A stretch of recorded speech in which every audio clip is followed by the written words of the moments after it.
বিশ্ববাসী তার কারণে, বিশ্ববাসী তার কারণে কেন্দ্রে হলো তারে দান। মক্কাবাসী আবুদের মক্কাবাসী সেই নবীকে চিনলেন না। আল্লাহুম্মা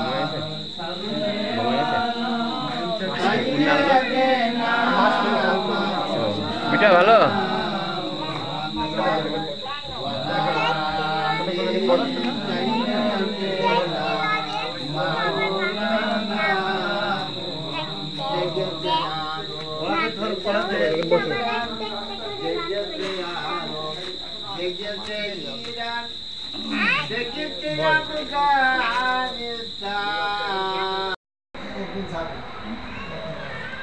আপনার সময় জানেন কিভাবে আমাদের আগে ভাবিদের বাড়ি তারপরে মন্টুদের বাড়ি। আমার ভাই হয়ে তো মন্টু পাঠাচ্ছে।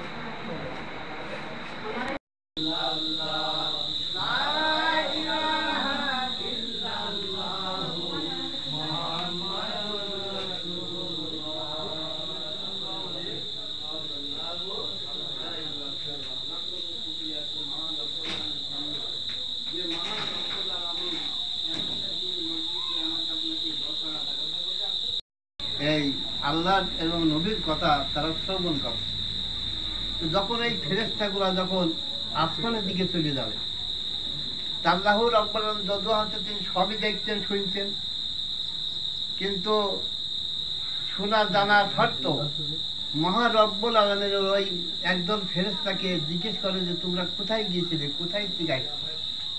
এই ফেরেশতাগুলা তখন বলতো রব্বুল আলামিন ওই হাতিকাটা গ্রামের নাকি অমুকের বাড়িতে তোমার কিছু পাগল বান্দারা ছিল, সেখানে তোমার নামের জিকির করতেছি নাকি, এবং তোমার গুণগান করতেছিল।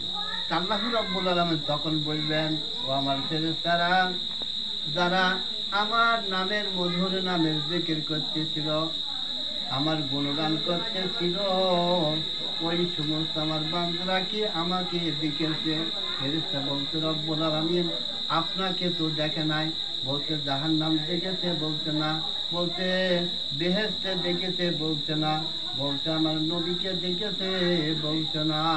আল্লাহ রাব্বুল আলামিন ওই ফেরেশতাদেরকে বলল, ফেরেশতা তোরা সাক্ষী থেকে যা, আমাকে দেখলো না, জান্নাত দেখলো না, জাহান্নাম দেখলো না, আমার প্রিয় হাবিবকে দেখলো না, না দেখে বিশ্বাস করে আমি মওলার নামের দিকে আমার হচ্ছে এরকম গুণকীর্তন করতেছিল, তোমরা সাক্ষী থাকো, আমি রব্বুল আলামিন তাদের জীবনের সব গুনাহটুকু মাফ করে দিলাম। সুবহানাল্লাহ সুবহানাল্লাহ, সব গুনাহটুকু মাফ করে দিলাম নাকি বলেন? সুন্দর। এই জন্য আমার ভাইরা আল্লাহ রাব্বুল আলামিন আমাদেরকে আশাফল মখলুকাত করে প্রতিনিধি করে আল্লাহ রাব্বুল আলামিন আমাদের সৃষ্টি করেছে। কিসের জন্য সৃষ্টি করেছেন? শুধু তার গুণকীর্তন করার জন্য, তার জিকির করার জন্য, তার স্মরণ করার জন্য, তার ইবাদত করার জন্য, তার বন্দিগি করার জন্য আল্লাহ রাব্বুল আলামিন আমাদেরকে সৃষ্টি করেছেন। ঠিক। আর আদম সালামকে সৃষ্টি করেছেন তিনাকে হচ্ছে বেহেশতের জন্য। কথা ঠিক না বেশি? ঠিক।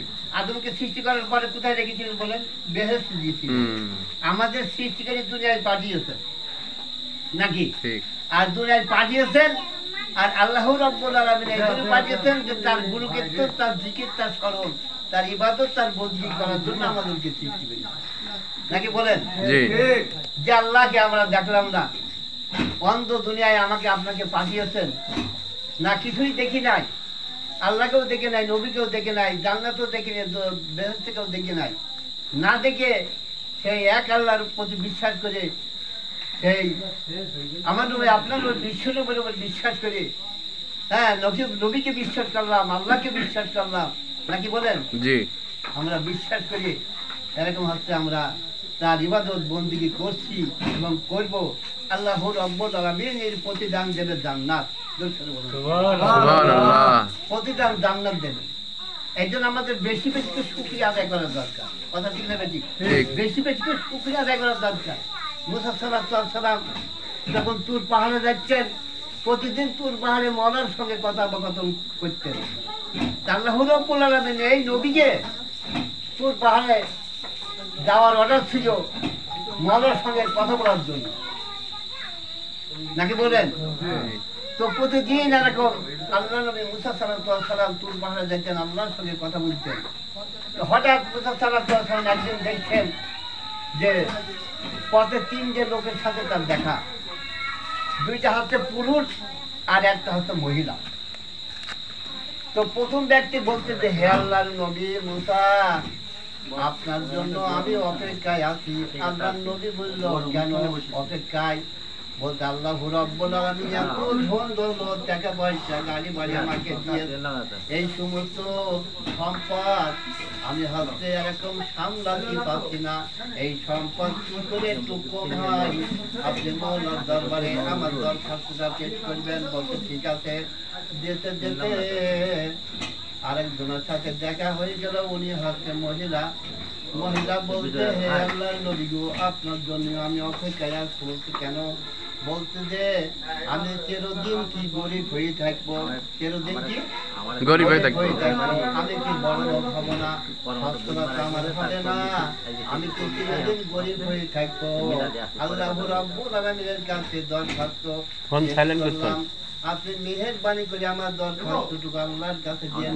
ঠিক আছে আমার ভাইরা। এবার যেতে যেতে মুসা সাল্লাল্লাহু সাল্লাম দেখছেন একজন অসহায় ব্যক্তি, তার হাতে পা নেই, জমিনের উপরে পড়ে আছে এক টুকরা গোছের মতন। লোকটি চিৎকার মারে বলছে ও আল্লাহর নবী মুসা, আল্লাহ রাব্বুল আলামিন আমাকে অসাল করে সৃষ্টি করলেন কেন? কেন পা দিলেন না, হাত দিলেন না? কিসের জন্য অসাল করে আমাকে সৃষ্টি করলেন? মওলার কাছে দরখাস্ত, মেহেরবানি করে আমার দরখাস্তটুকু মওলার কাছে দিয়েন। বলতে ঠিক আছে আমার ভাইরা। মুসা সাল্লাল্লাহু সাল্লাম মওলার সঙ্গে কথোপকথন শেষ করে যখন ফিরে আসবে আল্লাহর কাছে বললেন রব্বুল আলামিন তিন ব্যক্তি তিনকে দরখাস্ত দিয়েছে, তারা এই আরজ জানিয়েছে। আল্লাহ বললেন কি? বলতে প্রথম ব্যক্তি তিনি আমাকে জানালেন হে আল্লাহর নবী মুসা, এত ধন দৌলত রব্বুল আলামিন আমাকে দিয়ে কিন্তু সামলাতে পারছে না। কি করে এই ধন দৌলত টাকা পয়সা তাহলে কম হবে? এই কথাটুকু আল্লাহর কাছে একটু জানাইয়া আমার কাছে একটু পেশ করেন। বলতে ঠিক আছে।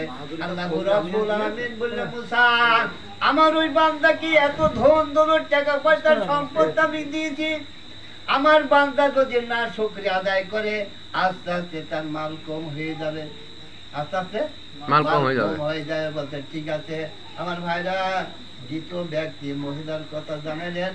আল্লাহ বললেন মহিলাকে তুমি জানি দাও ও মুসা, ওই মহিলা জানো আমি আল্লাহর নিয়ামতের শুকরিয়া বেশি বেশি করে আদায় করে।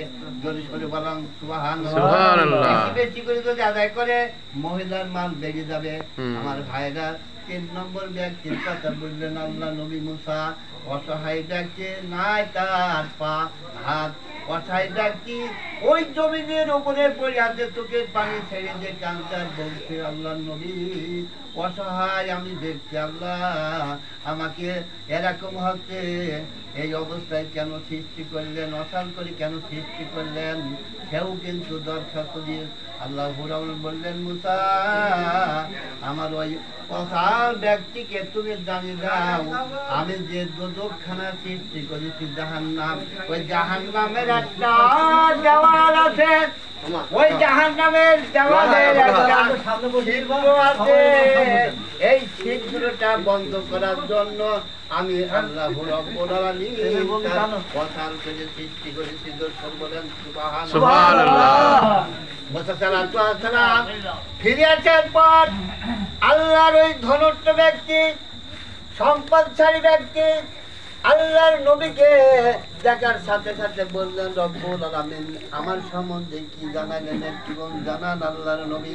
আল্লাহু রব্বুল আলামিন নবী মুসা সাল্লাল্লাহু আলাইহি সাল্লাম ওই ধনট্ট ব্যক্তিকে বলল রব্বুল আলামিন জানিয়ে দিল আমার দ্বারাই যে তুমি যদি না শুকরিয়া আদায় করো তোমার মাল সম্পদ আস্তে আস্তে কমে যাবে। লোকটি তখন চিৎকার মারে বললেন আলহামদুলিল্লাহ, না আমি তো না শুকরিয়া আদায় করতে পারবো না, না শুকরিয়া আদায় করতে পারবো না। আলহামদুলিল্লাহ রব্বুল আলামিন এত ধন দৌলত টাকা পয়সা দিয়েছে, আমি না শুকরিয়া আদায় করতে পারবো না।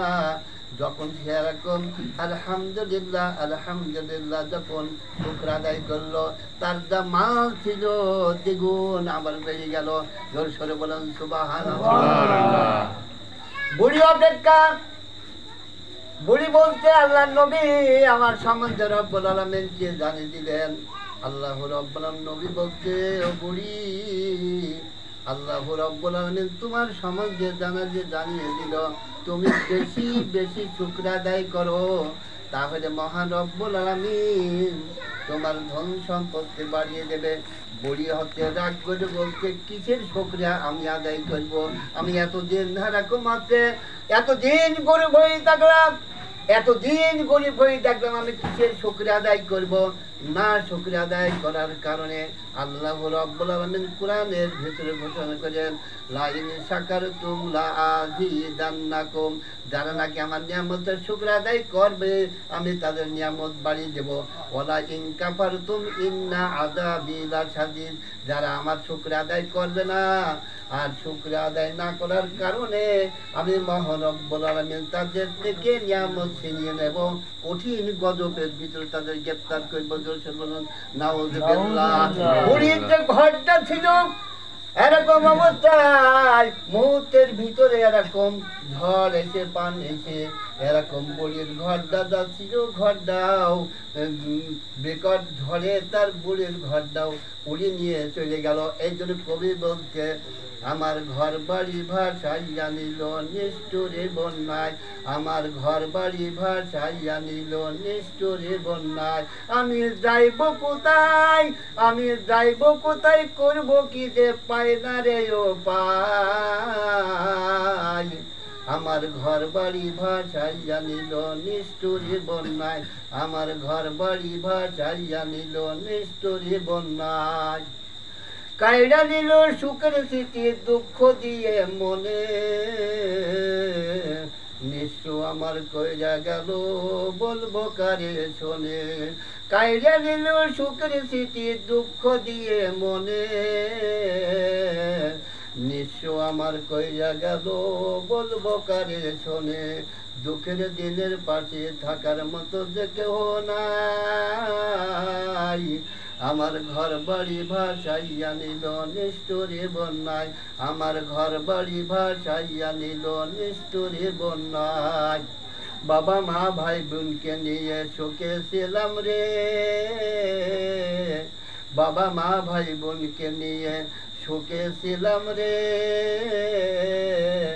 এক নিমিষের ঝড় তুফানে হইল যে সব শেষ, বাবা মা ভাই বোনকে নিয়ে শোকে ছিলাম রে,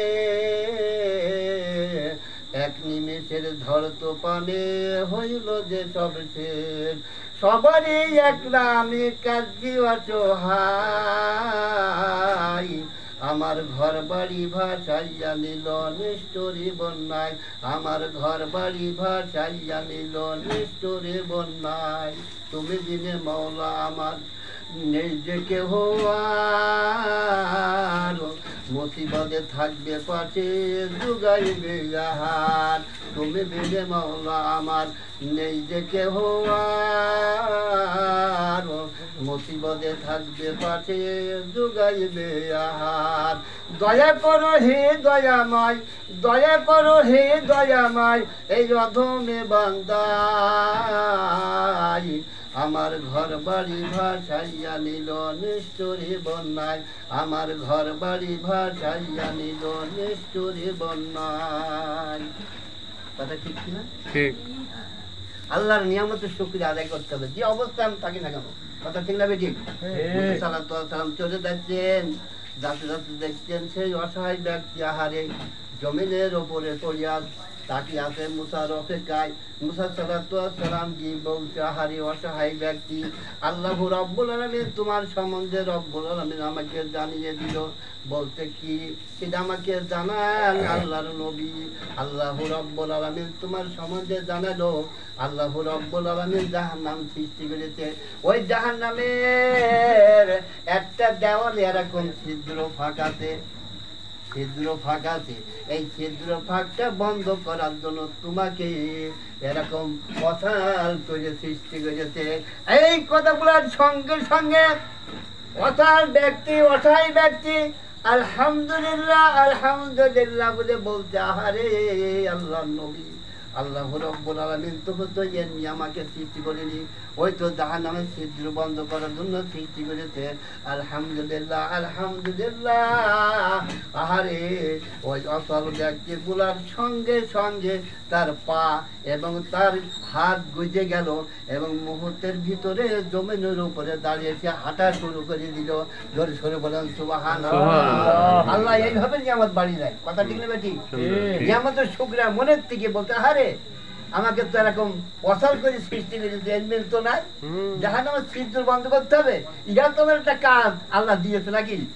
আল্লাহ রব্বুল আলামিন নিয়ামতের শুকরিয়া আদায় করার সঙ্গে সঙ্গে মুহূর্তের ভিতরে তার হাত এবং পা বুঝতে গেল এবং মুহূর্তের ভিতরে জমিনের উপর দাঁড়িয়ে সে জমিনে হাঁটা শুরু করে গেল। বলেন সুবহানাল্লাহ। লা ইলাহা ইল্লাল্লাহ, লা ইলাহা ইল্লাল্লাহ, লা ইলাহা ইল্লাল্লাহু মুহাম্মাদুর রাসূলুল্লাহ সাল্লাল্লাহু আলাইহি ওয়াসাল্লাম। সবথেকে আল্লাহ কোরআনের ভিতরে বলছেন, আলা বিযিকরিল্লাহি তাতমাইন্নুল কুলুব। জিকিরের মতো শান্তি জিনিস সারা জাহান সারা পৃথিবীর ভিতরে, কথা ঠিক বেটি? ঠিক। আলা বিযিকরিল্লাহি তাতমাইন্নুল কুলুব। যার কলবের ভিতরে মাওলার জিকির আছে তার কলবের শান্তিও আছে। যে কলবের ভিতরে মাওলার জিকির নাই ওই কলবে শান্তিও নাই, কথা ঠিক না বেটি? যার দিলের ভিতরে জিকির আছে তার মাথা থেকে পা পর্যন্ত সমস্ত পবিত্র। যার দিলের ভিতরে জিকির নাই মাথা থেকে পা পর্যন্ত অপবিত্র। আল্লাহ রাব্বুল আলামিন কাছে যেতে হলে পবিত্র অবস্থায় যেতে হবে, কথা ঠিক না বেটি? আল্লাহর কোরআন হচ্ছে পবিত্র, আল্লাহ পবিত্র, নবী পবিত্র, কথা ঠিক না বেটি? হাদিস পবিত্র। আমার ভাইরা, আল্লাহ রাব্বুল আলামিন আমাদেরকে কি করলেন? কুনতুম খায়রা উম্মাতিন উখরিজাত লিন-নাস। আল্লাহ রাব্বুল আলামিন যত দয়া মায়া করে আমাদের শ্রেষ্ঠ করে সৃষ্টি করেছেন, কথা ঠিক না বেটি? আর শ্রেষ্ঠ ইবাদত এবং বন্দেগী উযকুরুল্লাহ যিকরান কাসীরা। আমার মাওলা বলতে বেশি বেশি করিয়া আমি মাওলার জিকির করো। জোর সরে বলেন সুবহানাল্লাহ। আল্লাহ কোরআনের ভিতরে বলছেন, মান কানা হাদিহি আমা ফাহুয়া ফিল আখিরাতি আমা। যে ব্যক্তি ইহকালে অন্ধ থাকবে পরকালেও সে অন্ধ হয়ে থাকবে। কাজে এই নশ্বর দুনিয়া হইতে মাওলাকে চিনতে হবে। আল্লাহ রাব্বুল আলামিন আমাদের দিলের ভিতরে আছে, কিন্তু কোথায়? আল্লাহ নবী বলছেন, কুলুবুল মুমিনিনা আরশুল্লাহ। মুমিনের কলব হচ্ছে আল্লাহর আরশ। দর্শক বলেন সুবহানাল্লাহ। মুমিনের কলব হচ্ছে আল্লাহর আরশ। হযরত রবি রহমাতুল্লাহ বলেন, মান্না গঞ্জাম দর জমিনে আছে মা, মান্না গঞ্জাম দর জমিনে আছে মা, রেখে গুঞ্জম দর পুরুবে মুমিনা, রেখে গুঞ্জম দর পুরুবে মুমিনা। আমার আল্লাহ বলতে আপনার জায়গা হয় না, জমিনের জায়গা হয় না, আমি মাওলার জায়গা হইয়া যাই মুমিনের কলবের ভিতরে। জোরে সরে বলেন সুবহানাল্লাহ। মুমিনের কলবের ভিতরে আমার মাওলার জায়গা হয়ে যায়, কথা ঠিক না ঠিক? এই জন্য আমার ভাইরা হর হামেশা সদা সর্বদা 24 ঘন্টায় যেখানে যে অবস্থায় থাকে না কিন্তু আমার কলবে থাকবে মাওলার জিকির। জিকির করতে করতে সকাল সন্ধ্যায় জিকির তো করতে হবে, সকাল সন্ধ্যায় জিকির করতে হবে। জিকির করতে করতে দেখেন একরকম একটা ঘড়ি উঠেছে বিদেশ থেকে আসে, বলতে খুঁজে থুই দেবেন বন্ধ, হাতে দেবেন চলা শুরু করে দিয়েছে। কথা ঠিক নেই ঠিক? ঠিক ঠিক মিথ্যা কথা বলতে সত্যি কথা বলছি। শুনেছি দেবে জিজ্ঞেস করতে করতে জিজ্ঞেস করতে করতে যখন আপনার ঠিক আমলে পরিণত হয়ে যাবে, অটো হয়ে যাবে। অটো হবে না? দেখে যে অবস্থা যাচ্ছে এটা চলতি আছে সর্বনাশ আছে নাকি বলেন? এই জন্য আমার ভাইরা, এই জন্য কবি বলছেন কালে রাবু যারে মর্দে হালে শো কেসে মর্দে কামিলে পামালে শো দঙ্গে দিলাস সাইকেলে লা পাকে কোন দঙ্গে দিলাস সাইকেলে লা পাকে কোন সিনারাতে গে মুহাব্বত সাকে কোন সিনারাতে গে মুহাব্বত সাকে কোন।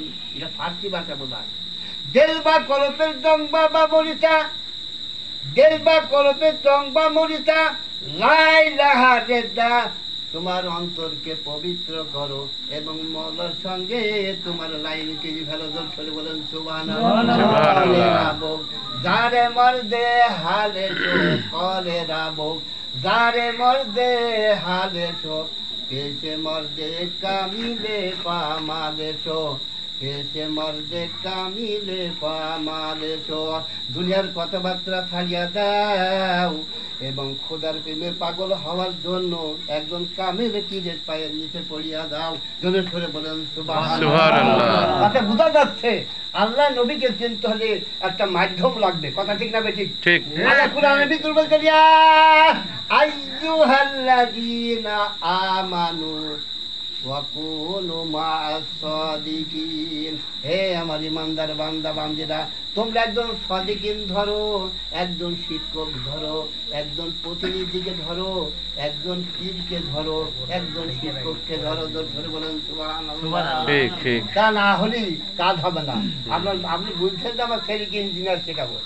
ভাই আমার প্রাইমারি স্কুলে হাই স্কুলে যদি পড়াশোনা করতে না দেন তা আপনার মানে সেই জমিদের বইয়ে খালি বলবেন আমার ছেলে ইঞ্জিনিয়ার হবে ইঞ্জিনিয়ার হবে ইঞ্জিনিয়ার হবে, হবে না? ছেলেকে স্কুলে না দিয়ে আপনার ইঞ্জিনিয়ার হবার আশা করা যাবে? না না, যাবে না।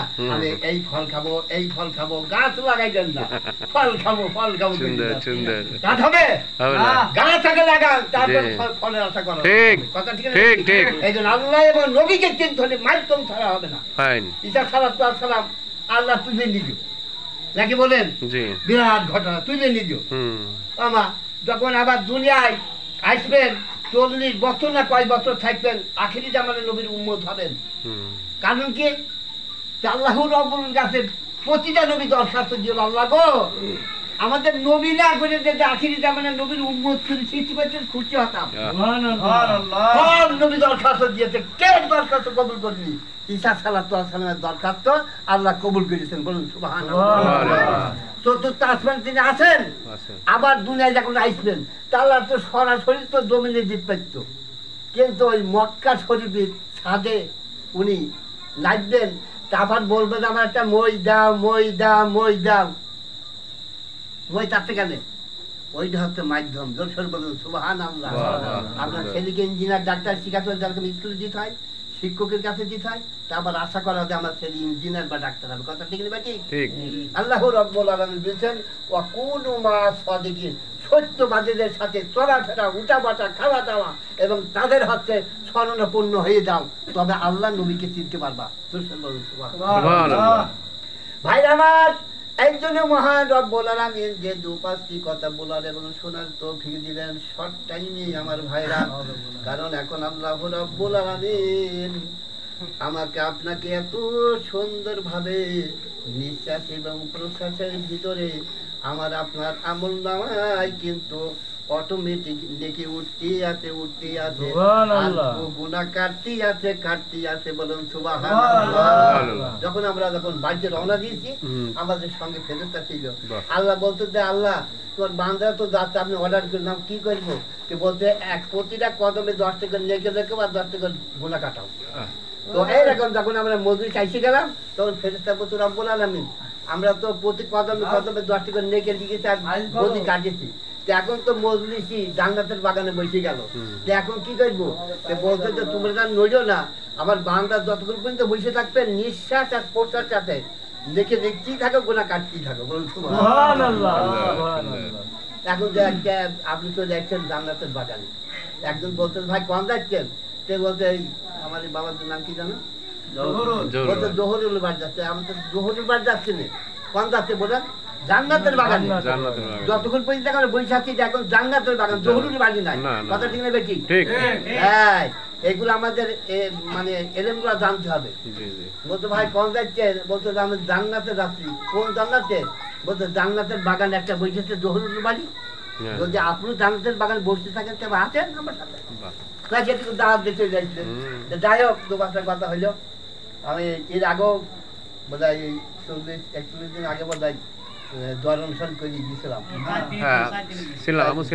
করে গিয়েছিলাম। তো বাবা আমাকে ফেলে না, যাই হোক আমি দেখে দিয়ে থাকি ইনশাল্লাহ। আগে থেকে মোবাইল নাম্বার দিয়ে আছে, এই অবস্থা আর কি। মহান রব্বুল আলামিন যখন আমাদের আশা এবং বসার এবং শোনার তৌফিক দিবেন, সে মৌলা আমাদের দোয়াকে কবুলও করবেন এবং তিনি মাফও করে দেবেন, ক্ষমা করে দেবেন। সবসময় কিন্তু একটা কথা আমি বলে দিয়েছি, সদা সর্বদা জিকির অবস্থা থাকছে। কখন মৃত্যু হয়ে যাবে কেউ জানে না, কথা ঠিক না ঠিক? কিন্তু জিকির অবস্থায় যদি থাকে না, ওই অবস্থায় যদি আপনার মৃত্যু হয়, আপনার জানতেন যে আপনার ঠিকানা হচ্ছে জান্নাত। বাপ পবিত্র অবস্থায়, এরকম অবস্থায় সদা সর্বদা মাওলার জিকির ও ফিকিরে থাকতেন ইনশাআল্লাহ। আল্লাহ রাব্বুল আলামিন 7:30 বাজে গেছে। আল্লাহ রাব্বুল আলামিন আমাদের ধৈর্যের পরিচয় আমরা দিতে পারলাম। আর আল্লাহ ধৈর্যশীলকে খুব পছন্দ করে এবং ভালোবাসে। আর দুটো টাইম আল্লাহর কাছে খুব পছন্দ, একটা হচ্ছে মাগরিব নামাজ ভাগ আর অপরটা হচ্ছে ফজর নামাজ ভাগ। আল্লাহর আমাদের পছন্দের সময় আমরা জান্নাতের বাগানে আসিছি এবং বসেছি, শুনলাম। আর এখন হচ্ছে আমরা আল্লাহর কাছে প্রাণ ভেঙে দোয়া করবো। আমার জহুরুল বাবাদের স্ত্রী জুনাই থেকে মারা গিয়েছেন, চলে গিয়েছেন জুনাই থেকে। তাই আমার ভাইরা, তো তিনি আমার নিজে হাতে করে আমাকে খুব ভালোভাবে খাওয়িয়েছে এবং খুব আমাকে যত্ন করেছে। এই যে পাশে যে মসজিদ আমি ইমামতি করেছি দীর্ঘদিন ধরে, এখানে ছিলাম। বাবা যে আমার দায়িত্ব যাচাইছে, আমাকে খুব সযত্ন করেছে এবং খুব ভালোবেসেছে এবং খুব আছে। হ্যাঁ, এরকম দহরম মহরম দেখিয়েছে আমাকে। আল্লাহ রাব্বুল আলামিন যাতে তার জন্য প্রাণ হয়ে দোয়া করি। আল্লাহ যেন তার কবরস্থান জান্নাতের বাড়িতে বাড়ি রাখবেন। সুবহানাল্লাহ। সহকারে আলহামদুলিল্লাহ একবার 3 বার কুরু হসরা করি আর কয়েকবার দরুদ।